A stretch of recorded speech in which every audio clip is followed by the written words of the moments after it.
Bonjour à tous et bienvenue à ce nouveau cours sur GreenSock GSAP. Alors pour rappel, sur le cours précédent, nous avions mis en place une animation à l'aide de cette bibliothèque. Donc nous avions une image classée comme étant le logo. Nous avions ensuite chargé la bibliothèque twinmax.min.js version minifiée et ensuite notre script d'animation et ces deux balises script étaient mises en place en fin de code HTML avant la fermeture du body. Au niveau de notre animation, nous avions testé le to, donc twinmax2 qui permet d'aller pour la classe définie en premier argument et en x secondes, ici 2 secondes, donc de définir certaines propriétés qui vont s'appliquer donc à cet élément logo en 2 secondes.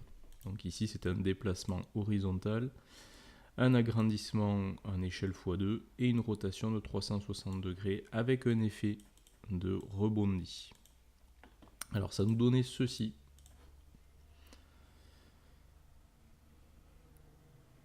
Voilà. Et ce qu'il faut peut-être repréciser, c'est que donc entre accolades, toutes les options on va dire de l'animation, vous pouvez aussi préciser le délai, virgule délai, 2 points, et au bout de combien de secondes vous lancez l'animation. Si j'actualise, au bout de 2 secondes, l'animation se lance. Donc ce qu'on va voir aujourd'hui, c'est une autre fonction, c'est pas la fonction to, mais la fonction from, qui va en réalité faire l'inverse de ce que fait la fonction to, c'est-à-dire qu'on ne va pas aller vers ces modifications-là, vers ces changements-là. On va faire l'inverse, c'est-à-dire qu'on va partir de cette mise en forme-là, on va dire, jusqu'à arriver à la mise en forme d'origine de l'élément logo. Donc en gros, juste là pour exemple, si j'utilise le from, c'est-à-dire qu'au bout de 2 secondes, puisqu'on a ici le délai, alors je vais le virer d'ailleurs.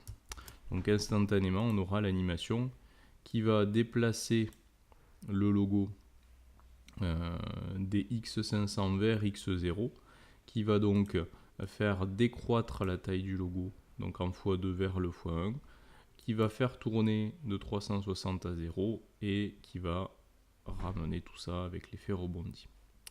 Donc en gros, voilà ce que ça donne. On part de l'état final pour revenir vers l'état initial. Alors autre précision, que ce soit avec le to ou le from, on va revenir sur le to. Si vous cumulez cette fonction, c'est-à-dire que je la saisis une fois sur logo, je la ressaisis une deuxième fois sur logo, avec par exemple un y de 400, en réalité, vous allez vous rendre compte que ces changements-là vont s'appliquer simultanément en même temps que ce changement-là, parce qu'on cible la même classe et qu'on n'a pas appliqué de délai. Concrètement, voilà ce que ça donne. Et puis vous voyez l'aspect un peu elliptique que prend la trajectoire, c'est parce que j'ai pas spécifié pour ce deuxième to le même is que pour le premier.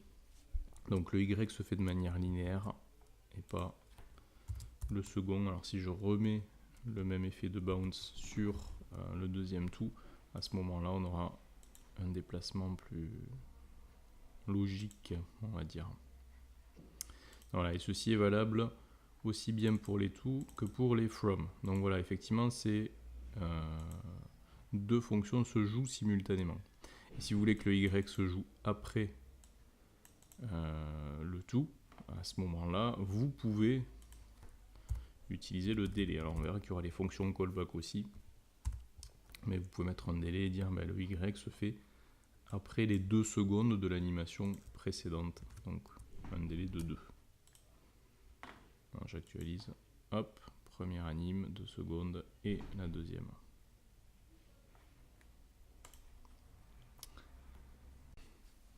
Petit scénario, nous allons essayer maintenant, en manipulant la fonction from, de faire en sorte que ce logotype parte de l'extérieur de l'écran et descende, tombe vers le bas de l'écran avec un effet de rebondi. Alors, première étape, si on utilise en tout cas le from, c'est définir l'étape finale en termes de mise en forme pour le logotype, puisqu'on ira du from vers l'état initial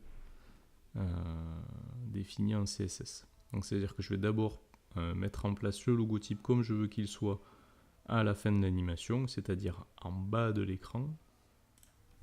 Donc en CSS, je vais positionner de manière fixe ou absolue, hein, voilà, le logo avec un bottom 0 et un left de 400 par exemple.